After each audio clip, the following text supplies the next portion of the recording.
In this video clip, we want to talk about CSST Scripts, Windows scheduled tasks, and the combination of the two things where a script can be set up to be run as a Windows scheduled task, and how that sometimes leads to conflicts, or can potentially lead to conflicts between the scheduled scripts and scheduled maintenance tasks. We're on the, I've logged into the New Hampshire server 192.168.4.34 because that's a good example of places where there's several fairly complicated interactions between all these various items. Just as background information, I want to show you how a script is set up to be run in CSST itself. CSST has a function that fires a timer every minute. 1 minute intervals. It's used to trigger a lot of things, including sending email and shutting down the system automatically after a certain hour of the evening, shutting it down on command if the system administrator wants to kick everybody out, and a number of other things. And one of the several functions that can be triggered by that 1 minute timer is an automated script. The way that's set up in CSST is if you're logged in as a system administrator, which normally you will be, you can go to category codes under administration, and then you want system constants. So in this top pick list, CONST will get you to the system constant listings. Click on the word code in the column header. We'll put it in order alphabetically by that, and then click in that list, and you want TSC, which is T script, which stands for time script. And you see the value, the description here is CSST script ID to be run every n minutes, and you can right click in the window to select that. So what the constant value window is telling us here is that we want to run script number 108, and the value after the comma is the number of minutes that will be run. So what it's saying is that we will run script 108 every 15 minutes. Now, to see what scripts are available, since nobody has them memorized by number, you right click in this window and then get either from FTP if it has not been previously downloaded, or if it has been previously downloaded, which will normally be the case, then this menu, a pop-up menu option, will give you this kind of a dialog.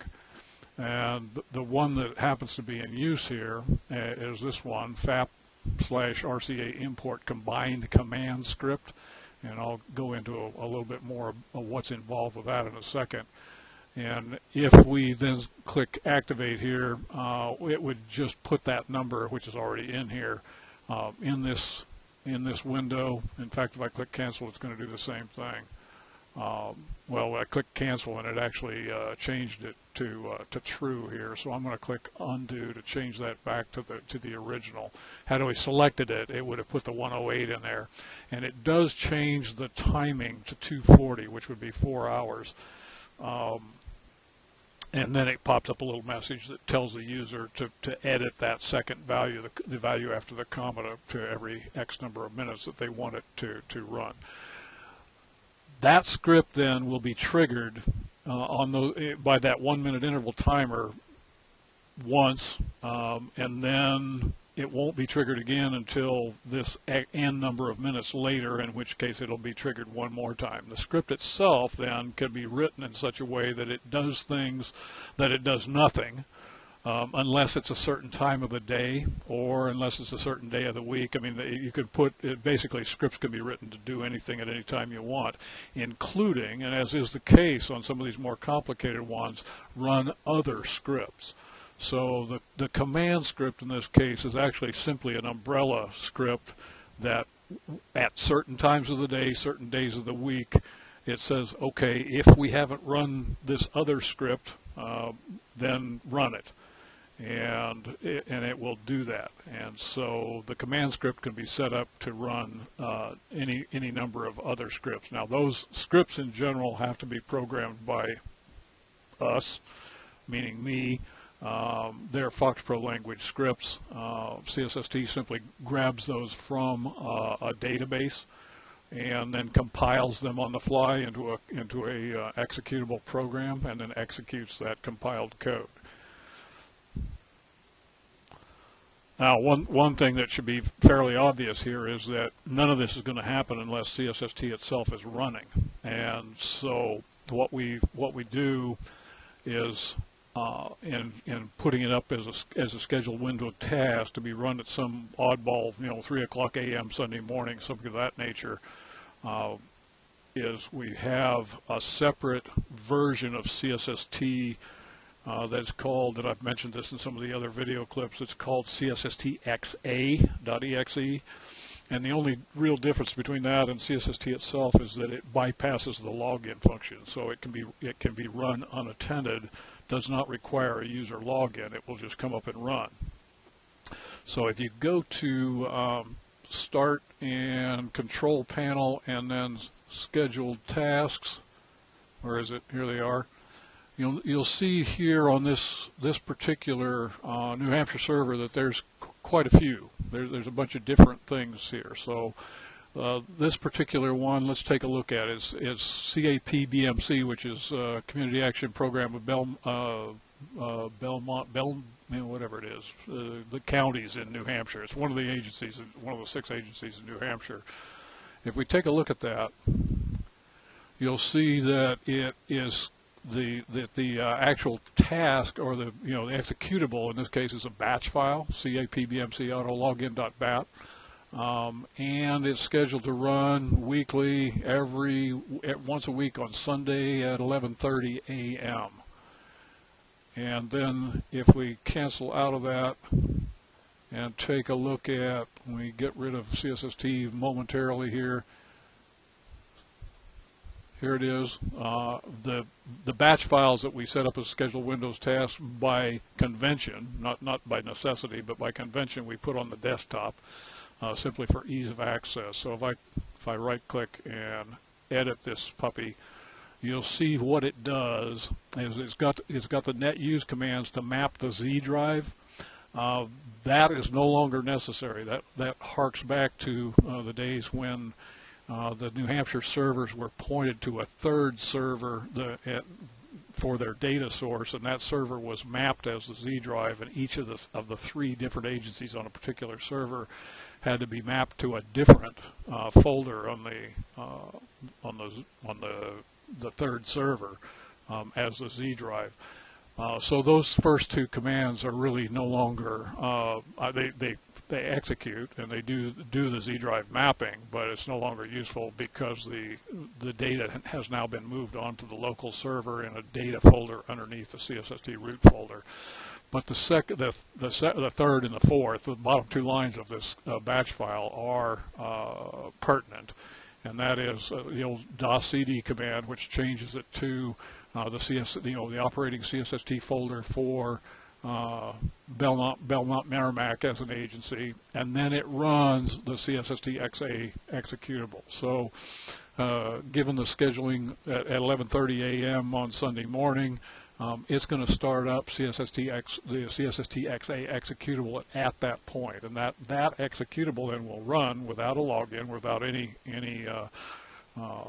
user intervention whatsoever, and it will run that timed script that we just went over in CSST itself. Now, with CSST itself back up on the screen here, there's a couple of ways of terminating that whole operation. One is that the script that's run as a time script can, not always, but can have in it lines of code that will shut down CSST altogether. So that sometimes is the case. Typically, that's not the case.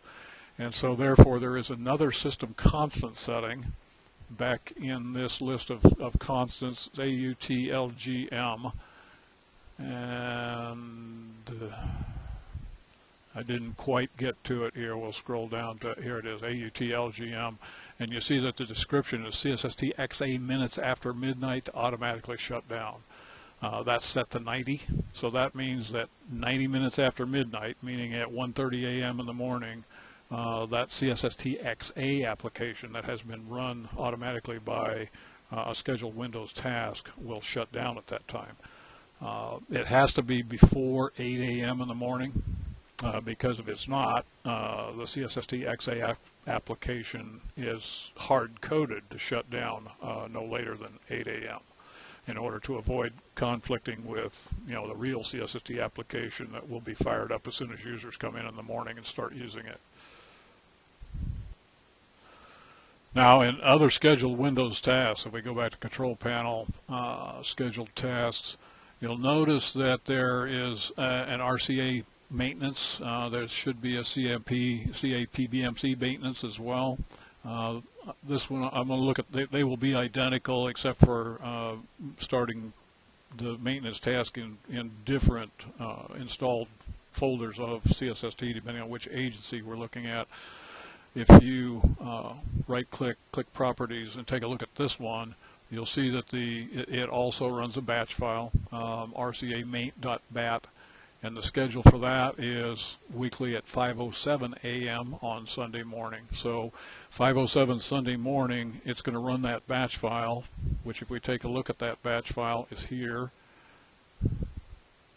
And you'll see that it goes through the netuse commands, which again are not pertinent. And then, well, someone bumped me out of the that New Hampshire server in the midstream talking there, so I've paused the video and logged into the other New Hampshire server and pulled up a nearly identical maintenance batch file. And you notice in batch file language we've got the start and then the switches for max, wait, high, and the path name to the CSST, the key part being the CSST maint. I'll get it highlighted here, CSST maint x.exe that runs on this this server in order to run the maintenance program. That also will log itself out when it finishes.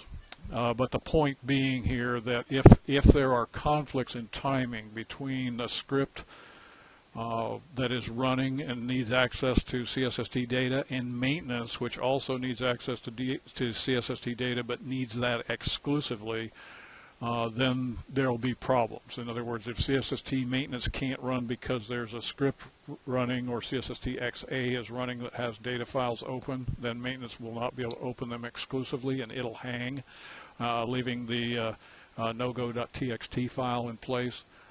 Or vice versa. If the maintenance is running with exclusive access to files and a script attempts to run at the same time, which needs access to those same files, and yet they're opened exclusively by maintenance, then the script will fail.